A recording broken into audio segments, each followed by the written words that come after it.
Good morning, folks. This is Brother Allen again with Bible Commentary for Thinking Christians. I would like to remind you that I have a TikTok channel, and also I have a YouTube channel where you can go and have access to all my biblical videos. Today I am continuing the study of Daniel, and I am still giving you background information to lead up to the time that Daniel wrote not only his visions, but the book of Daniel. Thus far, we have studied Saul and David and how Saul became the first king of Israel. And then David killed the giant Goliath, and Saul welcomed David into his household, and David became a very strong warrior. And because Saul disobeyed God, God repented or changed his mind that he had made Saul the king of Israel and placed that spirit, the good spirit, upon David. So today I would like to talk to you about one of the greatest, most magnificent stories in the Bible. So we're going to be talking about Jonathan, David, and Mephiboseth. So Jonathan was the son of King Saul, and Mephiboseth was the son of Jonathan, or the grandson of King Saul.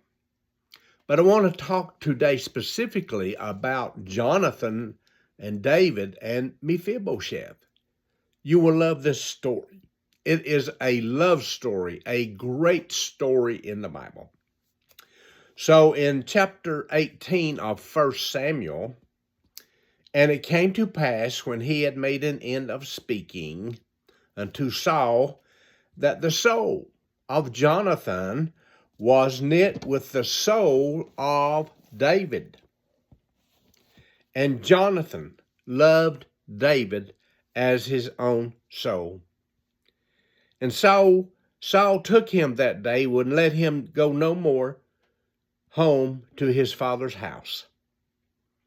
And then Jonathan and David made a covenant, an agreement between each other. And Jonathan stripped himself of the robe that was upon him, and gave it to David, and his garments, even to his sword, and to his bow, and to his girdle. And David went out wheresoever Saul sent him, and behaved himself wisely. And Saul set him over the men of war, and he was accepted in the sight of all the people, and also in the sight of Saul's servants. And it came to pass, as when David was returned from the slaughter of the Philistines, that the women came out of the cities of Israel, singing and dancing to meet King Saul with tabrets, with joy, and with instruments of music. And the women answered one to another as they played, and said, Saul has slain his thousands, but David has slain his 10,000s. And Saul was very angry, and the saying displeased him. And he said, They have ascribed unto David 10,000s, and to me they have ascribed but thousands. And what can he have more but the kingdom? And Saul eyed David from that day forward. And it came to pass on the morrow that the evil spirit from God came upon Saul, and he prophesied in the midst of the house. And David played with his hands as at other times, and there was a javelin in Saul's hand. And Saul cast the javelin, for he said, I will smite David, even to the wall with it. And David avoided out of his presence. And Saul was afraid of David because the Lord was with David and had departed from Saul. But all Israel and Judah loved David because he went out and came in before them. So David becomes over all of the armies of Saul, and went out and killed thousands, 10,000s. And this angered Saul because the people rejoiced in David's triumph. But I want to talk specifically about Jonathan here. Jonathan loved David, and David loved Jonathan. This was more than a friendship. This was more than a family. This was soul to soul, that they loved each other, and they made a covenant. Now, this covenant that they made was that if David was killed in battle, that Jonathan would take care of all of David's family for generation after generation after generation. And that if Jonathan was killed in battle, David would take care of Jonathan's family from generation to generation to generation. This covenant was made a blood covenant. They cut each other's wrist and put them together, and they swear upon their blood that they would carry out this covenant no matter what happened. This is the same blood covenant that Jesus made in the New Testament. As the story goes, and I'm just going to paraphrase the rest of it, Saul tries to kill David because he has an evil spirit. Saul and Jonathan were still warriors, and they went to war against the Philistines, and they were overtaken in battle. And Saul fell upon his sword, his own sword, and killed himself. And Jonathan was killed in battle. While David was away from the king's palace, the Philistines began to overrun that palace, the palace of King Saul. And the nurses of Mephiboseth had been raised up with his grandfather, and Saul had taught Mephiboseth to hate, and to fear David. And Saul told Mephiboseth, if David ever finds you, he will kill you. It was a lie, but Mephiboseth did not know better. He believed his grandfather Saul. So as they were attacking the king's palace, in chapter 4, 2 Kings chapter 4, verse 4, and Jonathan, Saul's son, had a son that was lame on his feet. He was 5 years old when the tidings came of Saul and Jonathan out of Jezreel, when he learned of Jonathan's death and Saul's death. A nurse took him up, and she fled with him. And it came to pass, as she made haste to flee, that he fell and became lame. And his name was Mephiboseth, the son of Jonathan, the grandson of King Saul. So they took Mephiboseth and fled the palace.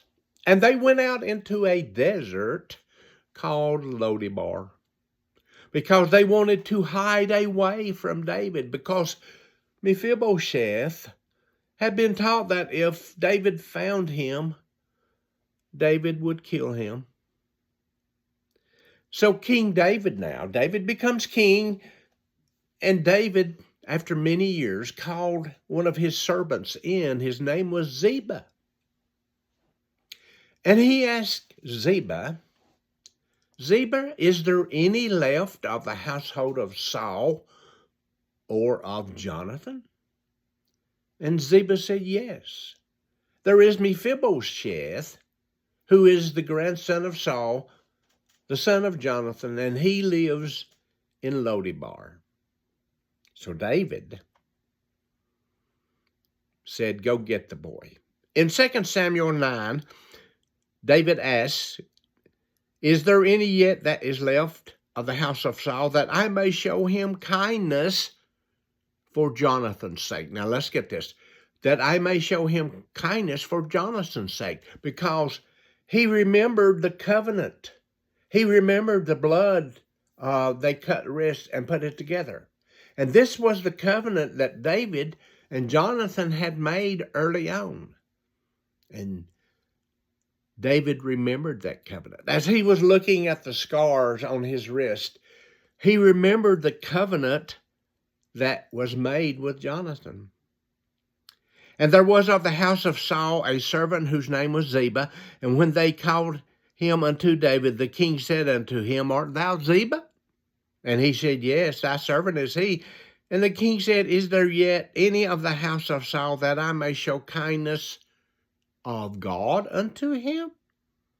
And Ziba said unto the king, Jonathan hath yet a son, which is lame on his feet. And the king said unto him, where is he? And Ziba said unto the king, behold, he is in the house of Machir, the son of Ammiel, in Lodebar. The king David sent and fetched him out of the house from Lodebar. Now when Mephiboseth, the son of Jonathan, the son of Saul, was come unto David, he fell upon his face and did reverence. And David said, Mephiboseth? And he answered, behold thy servant. Get this, folks. And David said unto him, fear not, for I will surely show thee kindness for Jonathan thy father's sake, and we will restore thee all the land of Saul thy father, and thou shalt eat bread at my table continually. And Mephiboseth bowed him and said, what is thy servant that thou shouldest look upon such a dead dog as I?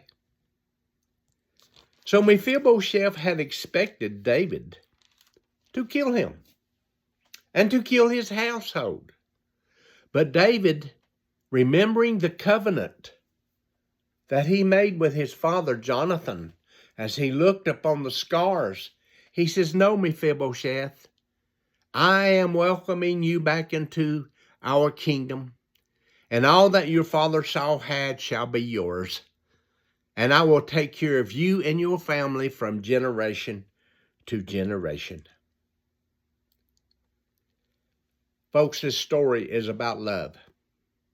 It is about covenant between Jonathan and David.